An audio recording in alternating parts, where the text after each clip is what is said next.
Nas últimas décadas, irmãos, a cena espiritual judaica testemunhou um ressurgimento da popularidade na tradição mística da sabedoria secreta, conhecida como Cabalá.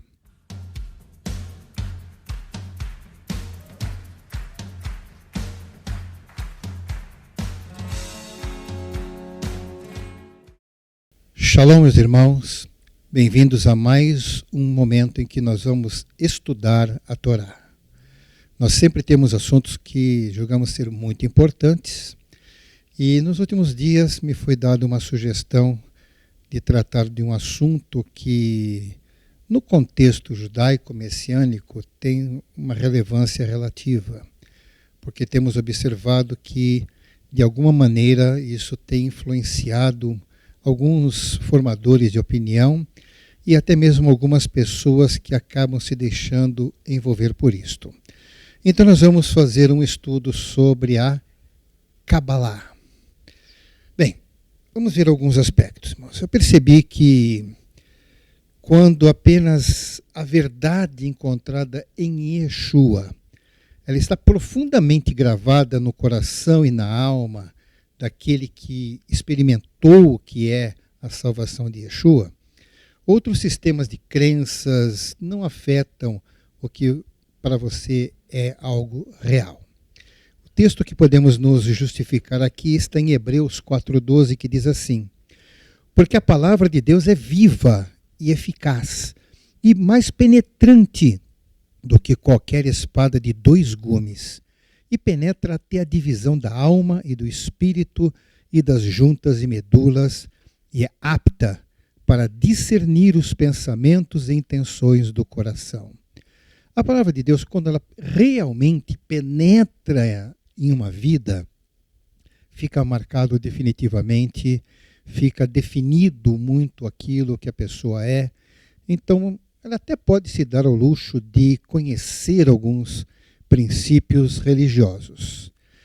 O pior que eu realmente estava analisando sobre isto, de acordo até mesmo com alguns comentaristas, é que quando nós temos estas convicções, como eu disse, enraizadas dentro de nós, provoca uma dor.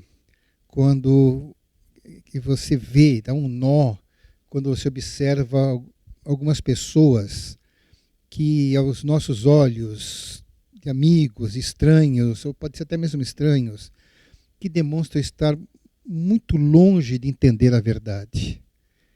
Você sabe qual é a verdade, mas você observa aquelas pessoas e entristece saber quão longe elas estão de entender o que é realmente a verdade de Yeshua. É incrível como a religião, às vezes, se torna para algumas pessoas algo tão avassalador que as pessoas mudam de um estilo de vida espiritual, e passam a querer viver de acordo com as suas próprias regras. Temos visto bastante acontecer isso com muitas pessoas, em que agora, se rebelando com uma questão de religião que provocou alguma coisa, alguma decepção, deixaram sistemas religiosos e querem viver uma vida individual, uma vida de espiritualidade pessoal, ou seja, viver segundo as suas próprias regras. Então nós observamos que algumas pessoas que antes tinham uma fé singela em Yeshua, mas pressionados por essas questões pessoais, às vezes acontece alguma coisa, então isso provoca uma decepção com pessoas e acaba-se então se rebelando contra o sistema. E eles, se afastando das suas comunidades, se tornam vulneráveis a certos ensinos religiosos. No nosso contexto, nós temos que, entre as coisas que influenciam essas pessoas, é a Cabalá. Então vamos ver como é que isso acontece. Bem, nós observamos que a pessoa deseja ser espiritual. Esse ser espiritual, às vezes, é meio confundido. E por estar sem apoio Porque ser espiritual junto com outras pessoas que querem ser espirituais, sabemos que a Bíblia diz que um ajuda o outro, um se apoia no outro. Então, mas se ela está sozinha, sem apoio de uma comunidade, ela começa a buscar avidamente por meios de satisfazer essa sua necessidade, mas acaba encontrando armadilhas no caminho e acaba pisando em alguma armadilha. Vamos ver o que diz um texto de Lucas 6,39, que diz assim: E disse-lhes uma parábola: Pode porventura um cego guiar outro cego? Não cairão ambos na cova? É o que acontece muitas vezes. Essa pessoa, no afã de querer aprender alguma coisa, encontra ensinos de outra pessoa que está nessa mesma situação. E aí é como um cego guiando outro cego. Bem, vamos nos ater a uma destas armadilhas, que é a tal da Cabalá. A palavra Cabalá, em hebraico, significa recebimento. Então a palavra Cabalá em si não tem problema, ela faz parte do vocabulário do hebraico. Se usa isso no dia a dia. Mas quando ela está associada a um conceito religioso ou de crença, então não é necessariamente religioso, mas de crença, então aí ela passa a ser então algo doutrinário, algo problemático no nosso ver.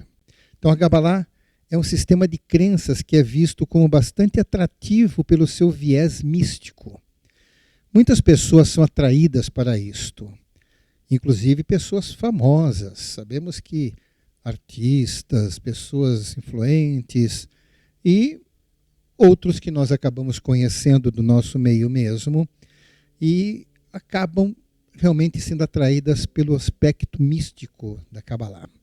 Bem, irmãos, Satã, ele é astuto, ele cria argumentos, vamos aqui criar uma palavra, argumentos pseudamente lógicos. Lógico, se for procurar essa palavra no dicionário, você não vai achar. Mas, ou seja, falsamente lógicos, para atrair mentes frágeis que buscam experiências espirituais.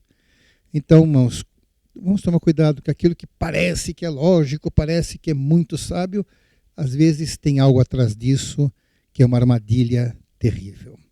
Bem, vamos ver, por exemplo, um texto que nós encontramos no livro de Atos 13, diz assim: E havendo atravessado a ilha de Pafos, acharam um certo judeu, mágico, falso profeta, chamado Bar Yeshua, o qual estava com o procônsul Sérgio Paulo, varão prudente. Este, chamando a si Barnabé e Shaul, procurava muito ouvir a palavra de Deus. Mas resistia-lhes Elimas, o encantador, porque assim se interpreta o seu nome, procurando apartar da fé o procônsul. Bem, aí vemos que não basta ser judeu, porque judeus podem também fazer exatamente aquilo que é o oposto da Torá. E nesse contexto, esse judeu, ele se dizia mágico, mas até aí ele não conhecia Yeshua, não conhecia muita coisa. Mas olha só o que ele fazia quando o procônsul Sérgio Paulo, então, uma pessoa de cargo do governo de Roma, cargo importante, ele era um varão prudente, como diz o texto, e ele queria conhecer sobre a mensagem que Shaul estava ensinando, conhecer mais da palavra de Deus. O que fez esse Elimas? Ele tentou afastar o procônsul dos dois, distorcendo tudo aquilo que eles falavam. Então, porque ele queria continuar enganando as pessoas. As pessoas achavam que os seus pseudo-poderes faziam dele realmente uma autoridade espiritual. Vemos como a falsa espiritualidade engana muitas pessoas. E nós vamos ver que não existia ainda isso que nós chamamos de Cabalá hoje em dia naqueles tempos, mas não deixava de ser uma atividade mística, que parece que atrai muitas pessoas isto. Muitos cristãos, quando abraçam o judaísmo messiânico em detrimento do cristianismo, têm se tornado vítimas deste tipo de coisa. O que eu digo que cristãos que abraçam o judaísmo messiânico? Bem, tem vários motivos por que uma pessoa pode ser chamada do meio cristão para o movimento messiânico. Mas aqueles que têm um chamado de Deus para isto, é inquestionável, não vão ter problemas. Mas aqueles que saem do meio cristão por estarem revoltados por alguma outra coisa, ou decepcionados, e vão para o judaísmo messiânico como se fosse uma boia para salvamento, podem estar já vulneráveis para ficar agarrando qualquer coisa. Pedaço de madeira, tábua pequena, ou alguma coisa que flutue, mas às vezes não é suficiente. E às vezes a pessoa se agarra em alguma coisa que, em vez de salvá-la, pode até afundá-la. Bem, vamos ver então qual é o tipo de problema que isso eventualmente tem causado. Primeiramente, a Kabbalah ensina o quê? Nas últimas décadas, irmãos, a cena espiritual judaica testemunhou um ressurgimento da popularidade na tradição mística da sabedoria secreta, conhecida como Kabbalah. É curioso que, ao lermos um pouco sobre a história, ainda que alguns querem remeter a Kabbalah a coisas muito mais antigas, na realidade, uma coisa que muito influenciou a Kabbalah foram alguns filósofos gregos, a filosofia grega, que muito tempo depois acabou influenciando esses cabalistas, onde o movimento surgiu mais na época do período medieval. Ainda que uma mística já existia dentro do judaísmo há muitos e muitos séculos, mas vamos dizer que essa organização, essa identificação mais específica é algo mais recente, uma literatura mais recente. Recente, bem, alguns poucos séculos. Então, mas nos tempos mais recentes, ela tem se tornado mais popular, não somente dentro da comunidade judaica, como até mesmo fora da comunidade judaica, como eu disse, atraindo muitas pessoas em vários níveis. Bem, é curioso nós notarmos que, a despeito de que a Kabbalah ela tem alguns conceitos que, de alguma maneira, pode até parecer estranho dizer isto, mas muitos dos conceitos que encontramos na Kabbalah estão mais alinhados com o cristianismo do que até mesmo com o próprio judaísmo. Isso pode parecer estranho para muita gente, mas se você mergulhar para conhecer, você vai identificar algumas coisas, não é tudo, óbvio, mas alguns conceitos que são curiosos nesse sentido. Então, por exemplo, o conceito da triunidade, tão combatido, tanto por paramessiânicos como por próprios judeus, é algo que é compreendido como válido e utilizado nessas explicações místicas da Kabbalah, uma coisa que, como eu disse, mais aproxima a Kabbalah do cristianismo do que do próprio judaísmo. Mas nós vamos ver que, no fundo, tem fundamentações judaicas. E outra característica também, a própria divindade do Messias. Enquanto se vê muitos ex-cristãos combatendo esse conceito, pseudamente fundamentados no judaísmo, a Kabbalah defende essa visão de que o Messias tem característica de divindade, e até mesmo a questão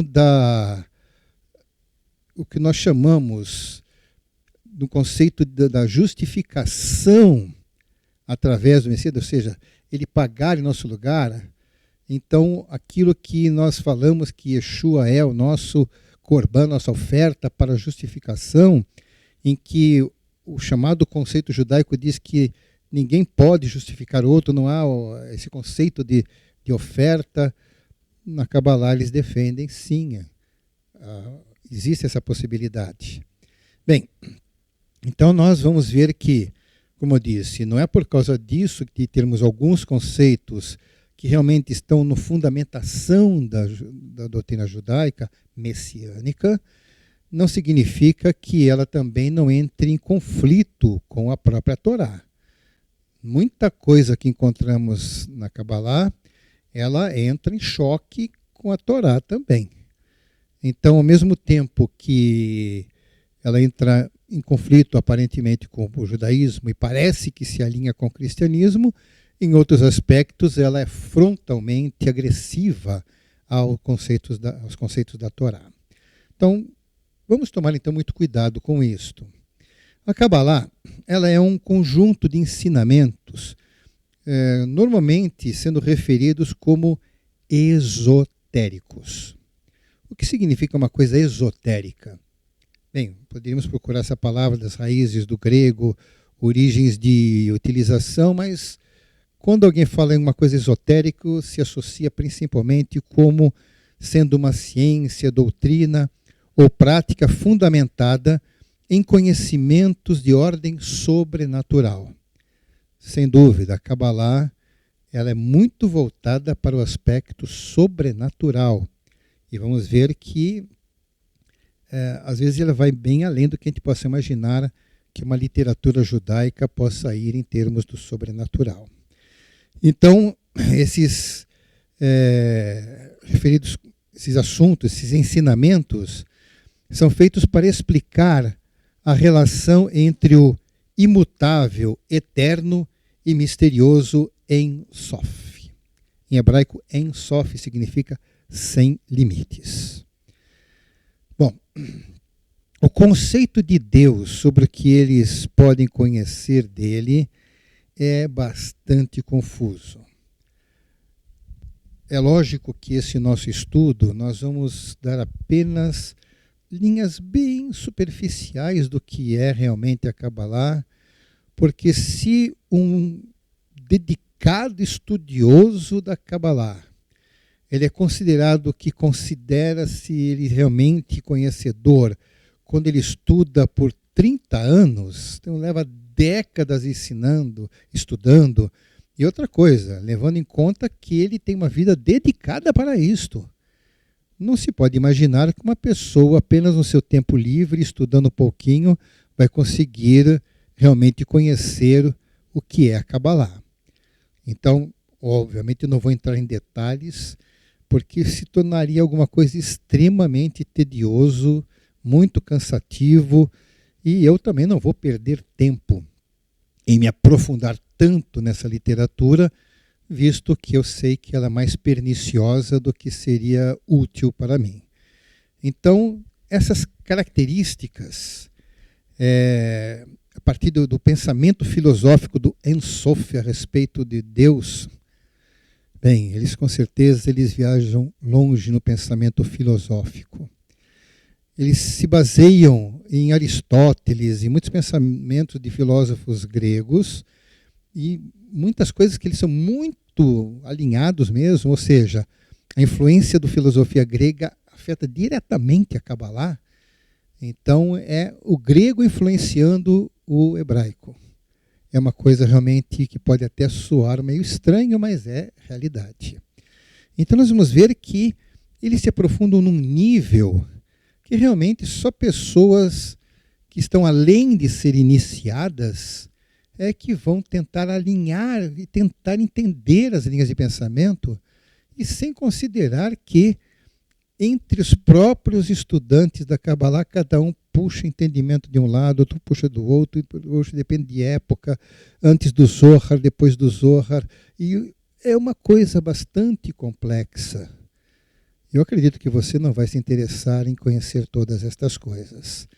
Então, para você estudar o que eles entendem, o que a Kabbalah fala sobre Deus, já é uma coisa bastante confusa e complexa. Certo? Então você vai ouvir falar muito no tal de Ein Sof, que é sem limites. Disso daí você não faz ideia de quanto se desdobra. Então o conceito de Deus, e sobre o que se pode conhecer deles é muito confuso realmente. E interessante que eles não usam a Torá como referência para a interpretação, só a lógica humana. Só que essa lógica colocada como algo profundo. Para ser um estudante de Kabbalah é necessário que goste muito de exercitar na filosofia. É uma coisa realmente tremenda, pois para se conseguir acompanhar então essas linhas de pensamento, sai-se muito do simples e aprofunda-se naquilo que é complexo, sendo exatamente diferente do que Yeshua ensinava. Vamos ver uns textos que nós encontramos sobre o que Yeshua diz. Primeiramente, nós vamos pegar um texto aqui de Mateus, capítulo 11, verso 25, que diz assim: Naquele tempo, respondeu Yeshua e disse: Graças te dou, ó Pai, Senhor do céu e da terra, que ocultaste estas coisas aos sábios e instruídos e as revelaste aos pequeninos.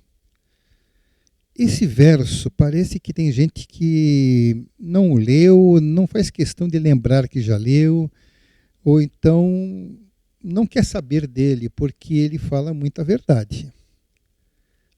Vamos ler de novo? Naquele tempo, respondendo, Yeshua disse: Graças te dou, ó Pai, Senhor do céu e da terra. Tem muita coisa profunda nisso, irmãos. Que ocultasse estas coisas, tudo aquilo que Yeshua estava ensinando ali. Ocultaste aos sábios e instruídos. Quem esses? Eram os doutores da Torá, aqueles peruchinhos fariseus que se consideravam muito instruídos, e os revelastes aos pequeninos. Quem eram os pequeninos? Aquele povão que se reunia com Yeshua, que não tinha escolaridade, que nunca frequentaram nenhuma escola de filosofia, mal sabiam ler, provavelmente não sabiam nem ler o hebraico, apenas ouviam as leituras nas sinagogas. Essas pessoas simples que procuravam obedecer o que diziam, faz assim que está tudo certo, e cuidavam do seu dia a dia e não tinham muita informação, fora aquilo que ouviam na sinagoga todo Shabat, não tinham muita mais informação do que aquilo, mas agora Yeshua ensinou-lhes coisas profundíssimas de uma forma simples. Através de parábolas, eles entendiam as coisas simples da vida, do dia a dia, e eles sabiam muito bem. Uma mulher que perdeu a sua dracma, e ela varreu a casa inteira até achar, porque aquela dracma era de valor importante. Ou seja, aquilo que é importante para nós, você vai atrás, você procura, você revira. Yeshua ensinou as coisas de maneira simples, de maneira que as pessoas simples pudessem entender. Por isso que multidões seguiam Yeshua. Eu queria ver se Yeshua reunisse uma multidão e começasse a falar dessa filosofia aprofundada, e que essas pessoas iam embora. Porque pensa nisso, porque as coisas mais... As pessoas não iam ficar ali para ouvir Yeshua. Se assim que se alcançasse a salvação dependesse dessa erudição, quantas pessoas realmente seriam salvas? Uma parcela ínfima daqueles que realmente são salvos. Enquanto que, na realidade, aqueles que se justificam, se julgam muito mais conhecedores que os outros, são os que menos têm chance de entrar no reino de Deus. Pessoas simples que ouvem de Yeshua a sua palavra e o aceitam como Messias e Salvador, e a palavra de Yeshua penetra no seu coração, ninguém mais arranca aquela palavra, ninguém mais desvia aquela pessoa, porque ela tem experiências com Deus que ninguém vai poder mudá-la. Mas quem quer pensar muito antes que a palavra entre no coração, acaba achando caminhos alternativos e equivocados. Vamos ver mais. Vamos ver mais aqui, que encontramos que Shaul diz em 1 Coríntios capítulo 1, que diz assim: porque a palavra da cruz, a palavra do madeiro, é loucura para os que perecem, Mas para nós que somos salvos, é o poder de Deus, porque está escrito: destruirei a sabedoria dos sábios e aniquilarei a inteligência dos inteligentes. Onde está o sábio? Onde está o escriba? Onde está o inquiridor deste século? Porventura, não tornou Deus louca a sabedoria deste mundo? Curiosamente, quem escreveu isso foi Shaul. Shaul, um homem de grande erudição, de grande conhecimento em filosofia, tudo isto. Mas quando ele conheceu Yeshua, isso ele escreveu. Tudo aquilo que ele antes considerava que sabia, ele considerou como esterco. Algumas pessoas, ao ouvissem ele falar uma coisa dessa, iam ficar escandalizados. Imagina, a pessoa dedica a vida e pensamento e gasta o seu cérebro pensando, raciocinando e pensando, e agora tudo isso é esterco? Shaul descobriu o que era. E ele viu que o que é de grande valor é simples. O que é de grande valor, qualquer pessoa pode entender. O que é de grande valor para o ser humano está ao alcance de todos, de forma mais simples. Aquele que era um dos maiores eruditos da sua época, agora falava com simplicidade e até explicava claramente isto. Deus tornou a sabedoria deste mundo como loucura. E olha, irmãos, não mudou muito para isso, não. Hoje em dia continua sendo a mesma coisa.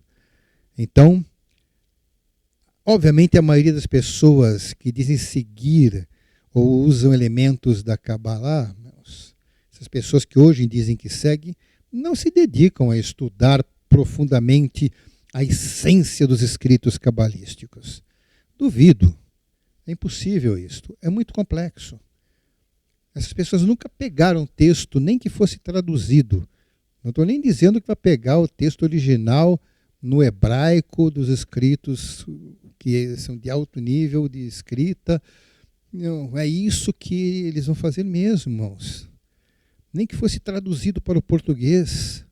As pessoas não iriam pegar essa literatura, não pegam essa literatura e vão estudá-la, não.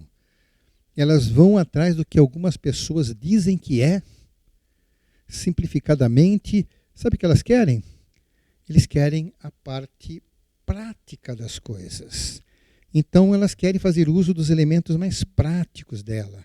Então, alguns se envolvem até mesmo no contexto que chamam-se, parece estranho, mas existem certas magias. É magia, de mágico mesmo. Eu não vou entrar em detalhes a que ponto chegar isso e por que chega nesse ponto, que daí eu teria que entrar nesses pensamentos, bom, para mim, é meio malucos mesmo, que eles consideram que há poderes em várias coisas, em objetos, etc., pelo conceito que eles têm do Ein Sof. Bom, não vou entrar nisso não, porque senão até minha cabeça vai dar nó. Mas eles desenvolveram, existe uma parte da Kabbalah que envolve certas magias, que é o uso de poderes das coisas, em que o ser humano tem poderes que ele tem que desenvolver com a sua mente, etc. É um tipo de pensamento que não é estranho, até em outros tipos de filosofias. Mas está lá na Kabbalah. E muitas pessoas querem esses detalhes, essas coisas práticas, querem aprender a mágica da coisa. Não se interessam realmente na filosofia toda que está atrás disso, como é que justifica, de onde vem. Talvez se fizessem isso, nem se meteriam na coisa. Mas não, porque as pessoas dizem que funciona. Sabemos que o ser humano é muito tendente mesmo para esse aspecto de místico, misticismo, e acredita muito em amuletos e poderes. O ser humano tem muita facilidade para isso. O judaísmo é cheio de amuletos e coisas desse tipo. O judaísmo contemporâneo, as pessoas acreditam em um monte de amuletos. Até mesmo a mezuzá. Sabemos que a mezuzá tem fundamentação bíblica, que o Eterno diz que é para se colocar o texto da palavra de Deus nos umbrais da porta, tal. Com o tempo desenvolveu-se esse sistema de fazer a mezuzá, aquela caixinha, tem um texto, o rolo da escritura lá de dentro. O que nós conhecemos hoje é isso. As pessoas prendem no portal da porta, que é para lembrar que a Torá foi nos dada. Certo? Tem lá o Shema, tem uma série de textos que são úteis para nós, se nós lembrarmos deles, mas não sei como se desenvolveu isso. Isso, inclusive, é ensinado por esses rabinos místicos, muitos deles cabalistas. É ensinado que aquela mezuzá nas portais das portas protegem a casa, atribuem poderes àquele escrito que está ali, de maneira a proteger a casa, com poderes místicos, impedindo mal olhado e coisas semelhantes. E mais, periodicamente, aquele rolinho que está com o texto da Torá, ali um texto, que é escrito no pergaminho por um sofer, que é uma pessoa autorizada pelos rabinos a escrever o texto à mão, tal, que se paga caro por aquilo original, e que com o tempo, já que a tinta utilizada é aquela tinta tradicional, feita à base basicamente de azeite com carvão, tal, e que aquilo com o tempo se desgasta, começam a cair as letras, perde o poder de proteção. E a pessoa de vez em quando tem que trocar aquilo para reativar, dar uma carga na bateria da mezuzá, para proteger melhor a casa. Mas de onde isso é baseado na Torá? Bem, a Torá diz para ter a palavra do Eterno. Tanto que eu já vi, inclusive achei bem interessante, uma mezuzá messiânica que eu vi uma vez numa loja americana, em que, em vez de ter uma caixinha, não, é uma placa metálica com o texto escrito, exposto, que todo mundo pode ler. Na minha opinião, está muito mais racional isso, mais lógico, bem messiânico, do que uma coisa que se atribui um poder a um objeto feito por pessoas. Bem, irmãos, a coisa é bem complicada. Outros buscam regras de interpretação, que é mais comum entre os ditos messiânicos. Eles buscam regras de interpretar ou adivinhações. E para entender certos textos da Torá, bom, entre as coisas que essas pessoas buscam, acabam acreditando que existe uma tal de gematria. Bem, quem já ouviu falar de gematria? Em outras palavras, são regras de você atribuir valores numéricos para letras do hebraico. Aí entra uma hipervalorização do hebraico, sendo que isso tem uma conotação muito estranha à própria história do povo judeu, porque dá a impressão que, bom, isso realmente os cabalistas ensinam, que o hebraico é a língua que Deus fala, desde antes da fundação do mundo, que Adão falava o hebraico. Não há nenhuma fundamentação disso. O hebraico tem uma história bem diferente. Os estudiosos das universidades de língua sabem muito bem como que o hebraico, inclusive esse atual hebraico quadrático que qualquer um estuda, em qualquer livrinho de aprender hebraico aí que você vê escrito em Israel todinho, é uma forma de escrever muito diferente da época de Yeshua. Era um hebraico completamente uma maneira diferente de escrever do que foi na época de Davi, e assim vai. Na época de Moshe nem existia.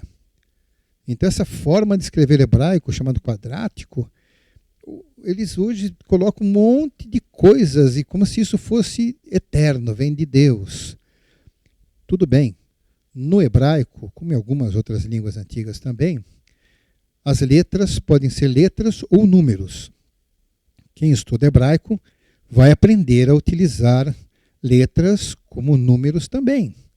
Começando como Aleph é 1, assim vai. As primeiras letras do alfabeto hebraico, todas elas têm valor numérico.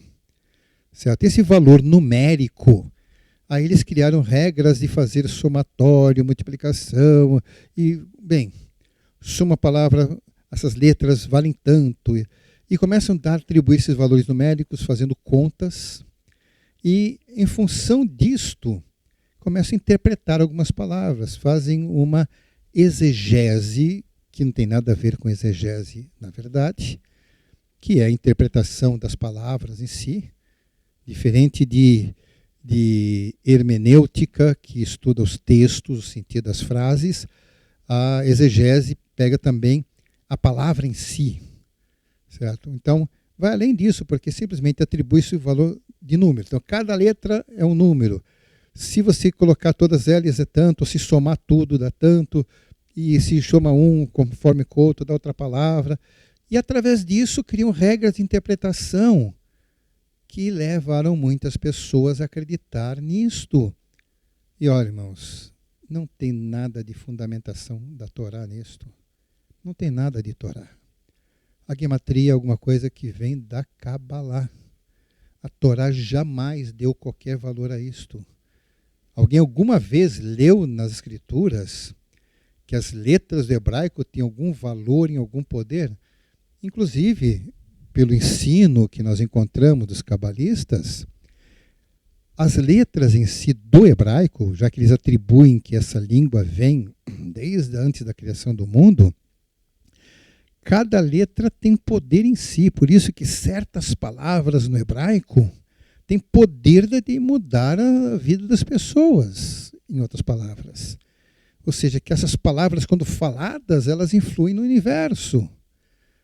Irmãos, isso é uma forma de misticismo que não tem nada a ver com a Torá. Não há nisso. Então não podemos nos dar ao luxo de acreditar nestas coisas que são falsas, irmãos. São falsas. Certo? É que nem acreditar em amuletos. Acreditar, inclusive, coisas que eu acho curioso. Muitas pessoas, vocês sabem aquela mãozinha, né? Que vende por aí objetos que fazem chaveiros, quadrinhos. Aquilo chama-se Hamsa. E aquilo faz parte, inclusive, da tradição judaica atual, né? Porque não é uma coisa tão antiga. Pego aquela mãozinha que tem escritos em hebraico e tal. Mas quem for realmente atrás da história disso, vê que aquele objeto tem origem árabe. Certo? Em alguns lugares é conhecido como mão de Fátima, inclusive. E atribui aquilo poderes também de amuleto. Aquilo da sorte, que aquilo faz... E de vez em quando eu vejo até messiânicos usando. Tudo bem, às vezes a pessoa nem sabe o que é. Pensa que é uma coisa judaica. E pior que nem judaico é. Mas alguns atribuem a ele esses poderes místicos. Porque as palavras hebraicas estão ali. Então, meus irmãos, tomemos cuidado.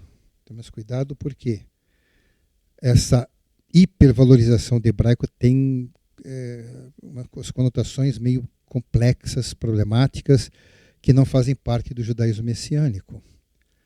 Por que nós temos que querer conhecer a profundidade, irmãos? Como dizem essas pessoas que vão procurar aquilo que está escrito atrás das palavras.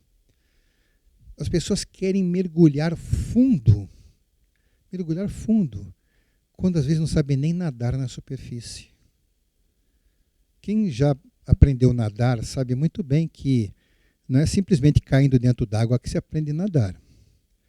Então você aprende a nadar aplicando todas as técnicas adequadas para ter velocidade, tem técnicas de todo tipo, tal. Então depois que você aprendeu a nadar, aí a técnica é diferente para mergulhar. E você pode mergulhar no raso, pode mergulhar mais fundo, mas quanto mais fundo você for, mais risco de vida você corre. Mais técnica você tem que ter, mais coisas precisam estar envolvidas, equipamentos, etc. Então, quanto mais fundo é mais perigoso, porque nós não somos peixes, nós não somos animais marinhos que podem ir a grandes profundidades, nós somos feitos para andar na terra e, eventualmente, se nada um pouquinho na superfície. Então, eu digo uma coisa, no que diz respeito à Torá. O que é andar na superfície da Torá? É quando nós lemos a Torá e aquilo que está escrito é o que está escrito. A mensagem é aquela que nós lemos. De acordo com Yeshua, não requer grandes interpretações. Nós podemos perfeitamente alcançar a salvação entendendo as Escrituras de maneira superficial. Sim, é isso exatamente. Yeshua trouxe uma palavra que não é tão profunda. Ela é profunda no sentido de atingir a alma, mas não é profunda que está longe dos nossos olhos. Então, diante dos nossos olhos, ela está rasa, está ali, está escrito, está na folha, está no pergaminho, está escrito ali. Nós vamos ler. Se alguém esgotou toda a Escritura, se alguém já leu tudo, bem, ler tudo, tudo bem, não é fácil. Muitas pessoas já leram tudo. Algumas pessoas leram algumas coisas. Mas várias pessoas já leram ela toda, mas uma vez só não é suficiente. E leem uma segunda vez, uma terceira vez, uma quarta vez e vão lendo. E diz ainda que a cada vez que a gente lê, a palavra do Eterno se renova. O dia que uma pessoa disser que esgotou, já entendeu tudo que está na superfície, bem, aí está na hora de ir mais fundo. Então já dominou nadar, agora vamos começar a mergulhar. Mas eu, particularmente, acredito que ninguém consegue fazer isto. Porque se o Deus diz que a palavra de Deus se renova a cada dia, a cada manhã, significa que um texto que eu li hoje, que falou para mim coisas maravilhosas, amanhã fala mais alguma coisa. Então a palavra de Deus se renova tanto que a nossa vida, ainda que não vivêssemos 80, 90, 100 anos, ainda que vivêssemos 1000 anos, ainda assim seria insuficiente para nós dizermos que esgotamos a superfície da Torá. Se não conseguimos esgotar a superfície, vamos conseguir nos aprofundar, mergulhar a grandes profundidades para descobrir aquelas coisas que, bem, se alguém acompanha algum tipo de documentário científico na televisão, já deve ter visto que os mergulhadores, as empresas, o governos, centros de pesquisa, têm alguns submarinos para pesquisar a vida marinha. Bem, na parte mais rasa tem os peixes que nós conhecemos. Tem aquele peixe do fim de semana, a sardinha, o atum, aqueles peixes comuns. À medida que vamos indo mais para o fundo, começam a surgir animais diferentes que nós não encontramos perto da superfície. E quanto mais fundo se vai, mais animais estranhos que nunca foram vistos. Continuamente estão sendo registrados novos animais que nunca ninguém tinha visto. Por quê? Porque eles só existem naquelas profundidades. Só indo naquelas profundidades, mergulhando 1000 metros, 2000 metros de profundidade, é que vão ver esse tipo de coisas. Então, se as pessoas querem primeiro conhecer o fundo antes de conhecer a superfície, vai ver coisas que nem imaginam que seja e deixa de usufruir o que é o mais importante, que o nosso alimento vem do raso. Aonde que vem a sardinha que a gente come? Não é do fundo. Então, primeiro conheça a superfície, depois você pensa no fundo. Porque para ir para o fundo é muito difícil. Requer muito investimento. Os submarinos que vão àquela profundidade custam milhões de dólares. Existe pouca gente tem essa oportunidade. Então, não se preocupe com isto. No que diz respeito à Torá, tudo que for mais profundo do que o que está revelado na superfície da Torá, nós vamos conhecer quando estivermos com o nosso Deus. Quando estivermos lá, diante do Eterno, no seu reino, aí sim, quando todas as limitações do nosso cérebro forem eliminadas, aí nós vamos conhecer as profundidades do nosso Deus. Nós vamos entender o que é a eternidade. Nem isso nós conseguimos entender hoje em dia, por mais que se pense, por mais que se passe a imaginar o que é a eternidade, nós não conseguimos entendê-la. Então, irmãos, vamos tomar cuidado. Não vamos deixar que certas coisas venham mais bagunçar a nossa fé. O diabo já tenta nos atrapalhar de tantas maneiras, tantas coisas acontecendo, nós somos tentados em tantas coisas. Não deixe que pensamentos confusos venham atrapalhar ainda mais aquilo que nós já temos tanta dificuldade em entender. Abra o seu coração com simplicidade para Yeshua. As palavras de Yeshua são muito completas, não complexas, são completas. Atingem toda a nossa vida. As palavras de Yeshua nos trazem paz. As palavras de Yeshua nos trazem segurança. As palavras de Yeshua nos trazem salvação. As palavras de Yeshua nos trazem esperança. As palavras de Yeshua são tudo que nós precisamos. É tudo que nós precisamos. Porque através delas nós vamos entender o que é necessário. E a partir do momento que entendemos o que é necessário, nós passamos a entender que temos que levar a palavra de Yeshua para as outras pessoas. E não vamos levar essas palavras com complexidade. Não vamos complicar as coisas. Nós vamos levar essas palavras para as outras pessoas como? Com simplicidade. Por quê? Quem convence é o Espírito de Deus. Então, por isso que a palavra de Deus penetra fundo na divisão da alma e do espírito. É lá dentro, que não são palavras de filosofia, de pensamento humano que alcançam. Palavras de filosofia, poesia, pode ser até bonito.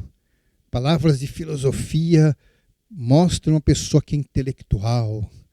Como faziam alguns fariseus que queriam complicar orações, faziam complicações na oração, faziam aquelas palavras rebuscadas, paravam nas esquinas e faziam orações belas, mas que alcançava apenas o ouvido das pessoas, porque não chegava diante de Deus.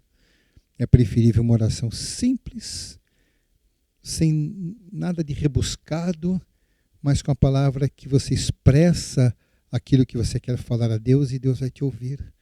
Por isso que Ele nos ouve na simplicidade do nosso quarto, quando nós conversamos com Ele.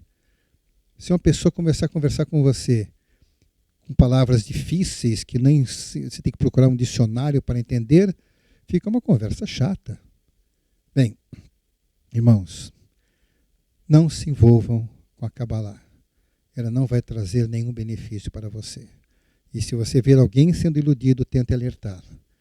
Mas com certeza, uma pessoa que já entendeu quem é Yeshua na sua vida, não se deixa confundir com nenhuma outra filosofia. Que isso sirva para fortalecimento, para edificação de todos os irmãos. Que tenha sido suficiente. Como eu disse, se fosse realmente fazer um estudo completo sobre este assunto, nós levaríamos muito tempo e eu acredito que não seria mais edificante do que poderá ser se o Espírito de Deus tocar na sua vida para alertá-lo, para que não perca tempo com essas coisas. Não perca tempo. Yeshua é o nosso Salvador. O Espírito de Deus nos convence do pecado, da justiça e do juízo. Nada mais do que isto. Portanto, que o Eterno possa abençoá-lo de maneira muito especial. E assim, sábado que vem nos encontraremos para mais um estudo importante da Torá, assuntos que trazem edificação e fortalecimento para as nossas vidas, e que todos possam ter uma boa semana. Shavuot Tov para todos os irmãos, em nome de Yeshua. Amém.